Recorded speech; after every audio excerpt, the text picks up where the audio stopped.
Welcome to Keshav education. मैं खुशी चौहान। कैसे हैं आप सभी लोग? I hope everybody is doing well. तो फ्रेंड्स, आज की जो वीडियो है उसमें राजस्थान का जो राजनीतिक पक्ष है, यानी कि राजस्थान के अंदर जो राजनीतिक व्यवस्था है, राजनीतिक पक्ष से संबंधित महत्वपूर्ण प्रश्न है। तो जो भी आप BSTC का एग्ज़ाम देने वाले हैं तो आपके ये टॉपिक है जिसमें राजस्थान में राजनीतिक पक्ष, ये आपके टॉपिक दिया गया है। तो उसी से रिलेटेड हमारी आज की वीडियो है। बहुत ही महत्वपूर्ण प्रश्न है। तो चलिए शुरू करते हैं आज की वीडियो। लेकिन सबसे पहले आपसे रिक्वेस्ट है कि अगर आपने अभी तक हमारे चैनल को सब्सक्राइब नहीं किया है तो प्लीज़ सबसे पहले सब्सक्राइब ज़रूर कर लेना और बेल आइकन पर जाकर ऑल पर प्रेस ज़रूर करना, ताकि सबसे पहले वीडियो का नोटिफिकेशन आप तक पहुंच सके। और प्लीज़ वीडियो को एक बार शेयर कर देना। और अगर एक काम ये भी करना कि वीडियो को पूरी देखना, बिना स्किप करे देखना, और एंड में ज़रूर बताना कि आपके आज की जो वीडियो है उसमें कितने प्रश्न आपके सही होंगे या हुए हैं, ठीक है ना। और आई होप कि आप सभी की तैयारी जो है वो भी बहुत बढ़िया चल रही होगी। तो पहला प्रश्न है हमारा, 30 मार्च 1949 का राजस्थान के इतिहास में क्या महत्व है? यानी इस दिन क्या हुआ था? जनता का प्रतिनिधि राज्य का मुखिया बना, निरंकुश राजतंत्र की समाप्ति हुई, देश के एकीकरण में सरदार पटेल की अहम सफलता मिली, या फिर उपयुक्त सभी। तो सभी को पता है 30 मार्च क्या है, 30 मार्च को कौन सा दिवस होता है? इसका जवाब आप कमेंट सेक्शन में देंगे। यानी कि सभी का जवाब आज कमेंट सेक्शन में आना चाहिए कि 30 मार्च को कौन सा दिवस मनाया जाता है, ठीक है ना। और जो भी मैं आपसे प्रश्न पूछूं प्लीज़ उसका आप कमेंट सेक्शन में ज़रूर कमेंट करें, ताकि इससे पता रहे कि आप कंटिन्यू हमारे चैनल से अपडेट हैं। आपका फीडबैक मिलेगा तभी हम आपके लिए अच्छी अच्छी वीडियो बना करके लेकर के आएंगे। और आप अपनी तैयारी जो है वो इसी तरह से करते रहें। कुछ 4-5 दिन से हम वीडियो आपको प्रोवाइड नहीं करवा पा रहे थे, इसके लिए आई एम सो सॉरी। लेकिन अब हम कंटिन्यू आपको वीडियो जो है प्रोवाइड यहाँ पर करवाएंगे, ठीक है। तो यहाँ पर देखो, ये उपयुक्त सभी यहाँ पर करेक्ट आंसर होगा, ठीक है। तो 30 मार्च 1949 के इतिहास में तीनों ही बातें जो है ना महत्वपूर्ण थी। और हिंदी की जो क्लास है वो भी हम आपके लिए लेकर के आएंगे, ताकि आपके हिंदी का सिलेबस जो है, इंग्लिश का सिलेबस जो है उसको भी हम पूरा करने की हम कोशिश करें। राजस्थान में हाल ही में मुख्य निर्वाचन अधिकारी के रूप में किसे नियुक्त किया गया था? तो ये जो है करंट का क्वेश्चन है, लेकिन ये देखा जाए तो एक तरह से राजस्थान के इतिहास में ही आ गया, राजस्थान के राजनीतिक पक्ष में आ गया है, ठीक है। तो ये क्वेश्चन जो है हम यहाँ पर क्रॉस करेंगे क्योंकि ये करंट अफेयर से रिलेटेड है। राजस्थान सरकार ने विशेष श्रद्धांजलि देने के लिए इंदिरा रसोई योजना शुरू की, ठीक है।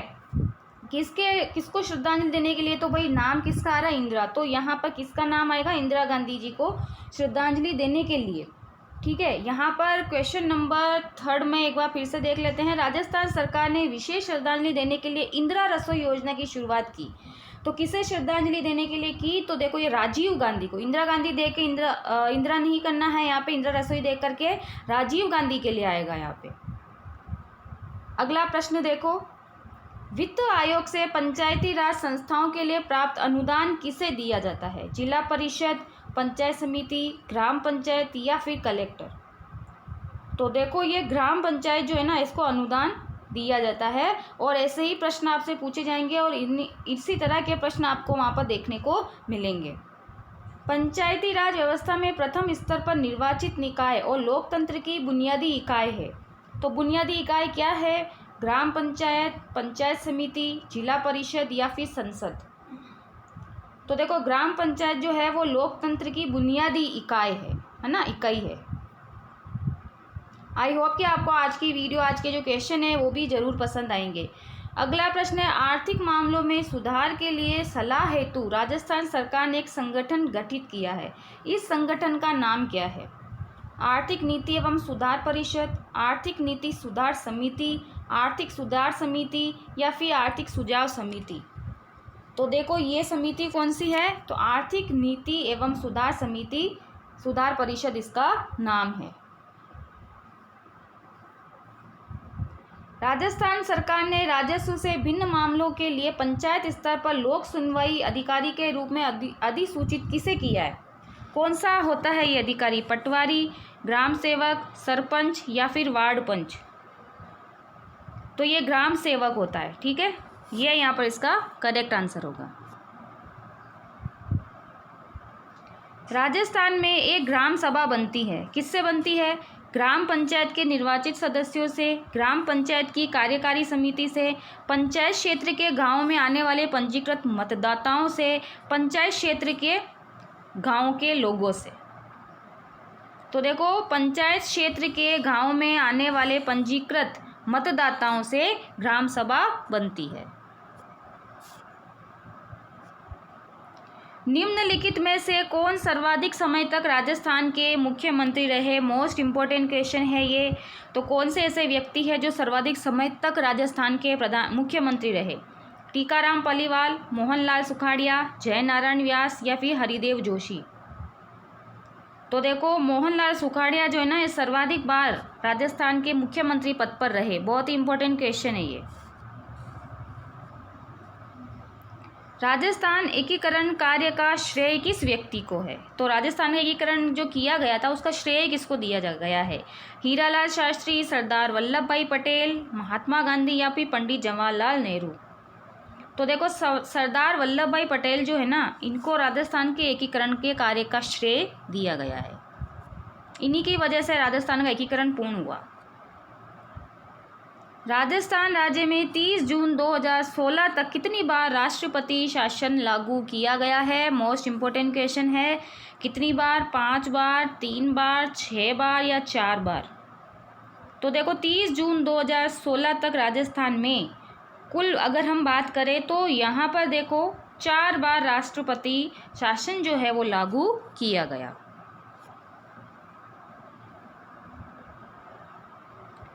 सन 1952 के परिसीमन आयोग ने राजस्थान विधानसभा की सदस्य संख्या कितनी निर्धारित की थी? 200, 160, 188 या प्रत्येक जिले से 3 विधायक? तो देखो, 160 यहाँ पर इन्होंने निर्धारित की थी। राजस्थान मंत्रिपरिषद में मंत्रियों की अधिकतम संख्या हो सकती है 15, 20, 30 या फिर 25। तो कितनी हो सकती है? तो अधिकतम 30 हो सकती है।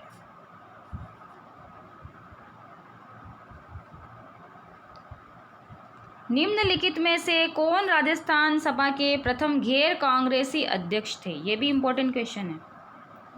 गोपाल सिंह, शांतिलाल चपलोत, हरिशंकर बाबड़ा या फिर लक्ष्मण सिंह? तो लक्ष्मण सिंह जो है ये राजस्थान सभा के प्रथम गैर कांग्रेसी अध्यक्ष थे। बहुत इंपॉर्टेंट क्वेश्चन है ये। और अगर आपको किसी भी टॉपिक से रिलेटेड वीडियो चाहिए तो भी आप कमेंट सेक्शन में कमेंट करें, ताकि उसके ऊपर भी हम वीडियो बना करके आपको प्रोवाइड करवाएं। अब आपका बहुत जल्दी एग्ज़ाम आने वाला है, तो अब हम आपको मॉडल पेपर ही प्रोवाइड करवाएंगे 50-50 प्रश्नों के, ताकि आप अपनी तैयारी जो है उसको करते रहें। राजस्थान में जब अंतिम बार राष्ट्रपति शासन लगा तब यहाँ के राज्यपाल कौन थे? ये भी मोस्ट इम्पोर्टेंट क्वेश्चन है। बसंतराव पाटिल, एम चन्ना रेड्डी, रघुकुल तिलक या फिर देवी प्रसाद चट्टोपाध्याय? तो उस समय एम चन्ना रेड्डी जो थे वो राष्ट्रपति जब शासन लगा था राजस्थान में अंतिम बार, तब यहाँ के राज्यपाल थे। और अगर आपने अभी तक हमारे चैनल को सब्सक्राइब नहीं किया है तो प्लीज़ सबसे पहले सब्सक्राइब जरूर कर लेना और बेल आइकन पर प्रेस जरूर करना, ताकि सबसे पहले वीडियो का नोटिफिकेशन आप तक पहुँच सके। किस विधानसभा चुनाव में राजस्थान विधानसभा की सदस्य संख्या 184 से बढ़कर 200 कर दी गई? ये भी मोस्ट इम्पोर्टेंट क्वेश्चन है। 184 से 200 कब करी? चौथे जो विधानसभा की सदस्य कौन से? चौथे विधानसभा चुनाव में, 5वें, 6ठे या फिर 7वें? तो देखो, ये 6ठा जो विधानसभा चुनाव था ना, इसमें विधानसभा की सदस्य संख्या 184 से 200 कर दी गई और मोस्ट इम्पोर्टेंट क्वेश्चन है। राजस्थान राज्य का गठन दिवस कब हुआ? राजस्थान राज्य का गठन 5 अक्टूबर, 17 अगस्त, 1 नवंबर या 1 अगस्त? तो ये तो सभी को आना चाहिए। 1 नवंबर 1900 सन कौन सा था? 56। ठीक है, यानी कि राजस्थान का एकीकरण पूर्ण हुआ। उद्यमियों को निवेश और अन्य सुविधाएं प्रदान करने के लिए राज्य में कितने जिला उद्योग केंद्र, उप केंद्र कार्य कर रहे हैं? ठीक है, तो यहाँ पर देखो, इसमें ऑप्शन की अगर हम बात करें तो इन चारों ऑप्शन में अगर हम बात करें तो यहाँ पर अगर करेक्ट आंसर की बात करें तो 36 तो जिला उद्योग केंद्र है और 8 उप केंद्र है। 36 जिला उद्योग केंद्र और 8 उप केंद्र। निम्नलिखित में से किस निकाय या संस्थान का चुनाव राज्य निर्वाचन आयोग द्वारा संपन्न किया जाता है? लोकसभा, राज्यसभा, राष्ट्रपति या फिर पंचायती राज व्यवस्था? तो राज्य चुनाव आयोग की बात हो रही है, तो कौन सा इसके द्वारा कौन सा चुनाव जो है संपन्न कराया जाता है? तो देखो, इसके द्वारा पंचायती राज व्यवस्था जो है ना, इसका जो चुनाव है वो मतलब इसमें संपन्न कराया जाता है। निम्न में से जिला स्तर पर उपभोक्ता विवादों का निपटारा कौन करता है? ये भी इम्पोर्टेंट क्वेश्चन है। सत्र न्यायालय, जिला न्यायालय, जिला फोरम या फिर जिलाधीश? तो ये है जिला फोरम। इसके द्वारा उपभोक्ता विवादों का निपटारा किया जाता है। वैसे तो सारे क्वेश्चन बहुत ही इंपॉर्टेंट है, लेकिन जो भी मैं आपको बोलूँ कि मोस्ट इम्पोर्टेंट है तो उसको तो आपको ज़रूर याद करना है। राज्य मुख्य सूचना आयुक्त की नियुक्ति किसके द्वारा की जाती है? ये भी इम्पोर्टेंट क्वेश्चन है। वैसे तो आपके लिए सारे क्वेश्चन इंपॉर्टेंट है, आपको तो सारे ही याद रखने हैं। मुख्यमंत्री, राष्ट्रपति, प्रधानमंत्री या फिर राज्यपाल? तो देखो, राज्यपाल है यहाँ पे। राज्य मुख्य सूचना आयुक्त की नियुक्ति राज्यपाल के द्वारा की जाती है। और आपको कमेंट सेक्शन में ये बताना है कि वर्तमान में राजस्थान जो है, उस राजस्थान के राज्यपाल कौन है, ये आपको कमेंट सेक्शन के अंदर कमेंट करके बताना है। राजस्थान में पंचायत समिति का प्रधान अपना इस्तीफा किसे देता है? ये भी इम्पोर्टेंट क्वेश्चन है। जिला कलेक्टर, संभागीय आयुक्त, विकास अधिकारी या फिर उप प्रधान? ये प्रश्न बहुत बार पूछा गया प्रश्न है। तो ये विकास अधिकारी जो है ना, इसको अपना इस्तीफा देता है, पंचायत समिति का प्रधान। राजस्थान में पंचायती राज विभाग की स्थापना कब हुई? 1950, 1949, 1947 या 1951? तो कब हुई थी? तो ये हुई थी 1949 में।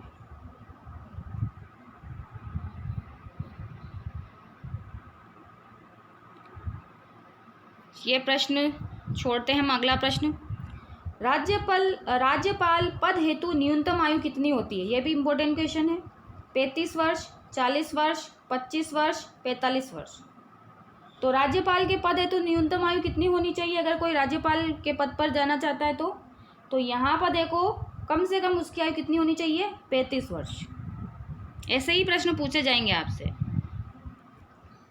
किस लोकसभा चुनाव में राजस्थान की सदस्य संख्या 23 से बढ़ाकर 25 कर दी गई? ये भी इम्पोर्टेंट क्वेश्चन है। चौथी लोकसभा चुनाव, 5वीं, 6वीं या फिर 7वीं? तो देखो, यहाँ पर इसका करेक्ट आंसर क्या होगा? जो 6ठी लोकसभा चुनाव है ना, इसमें राजस्थान की सदस्य संख्या 23 से बढ़ाकर कितनी कर दी गई? 25। राज्यपाल की शक्तियों के संदर्भ में निम्नलिखित में से कौन सा कथन सही नहीं है? देखो, ऐसे कथन वाले प्रश्न आपको मिलेंगे। तो राज्यपाल की शक्तियों से रिलेटेड कौन सा यहाँ पर सही नहीं है, वो आपको यहाँ पर पहचानना है। ठीक है, तो पहला देखते हैं।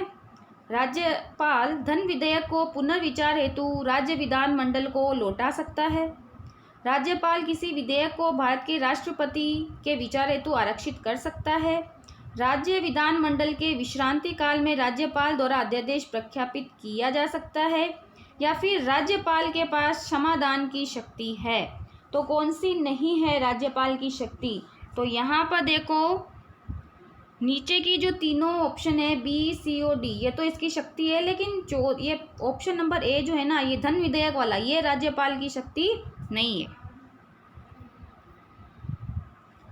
एम पुंछी आयोग ने किसके द्वारा राज्यपाल पर महाभियोग के प्रावधान की सिफारिश की? राज्य विधानमंडल, संसद, राज्यसभा, राज्य विधानमंडल एवं राज्यसभा? तो देखो, राज्य विधानमंडल यहाँ पर करेक्ट आंसर होगा। राज्यपाल का वेतन और भत्ता किस कोष से आता है? इंपॉर्टेंट क्वेश्चन है। भारत की संचित निधि, राज्य की आकस्मिक निधि, राज्य की संचित निधि या फिर राज्य व केंद्र की संचित निधि से 70:30 में? ठीक है, कहाँ से मिलता है राज्यपाल को वेतन? किसके द्वारा? तो ये मिलता है राज्य की आकस्मिक निधि के द्वारा। ठीक है, ये यहाँ पर इसका करेक्ट आंसर है।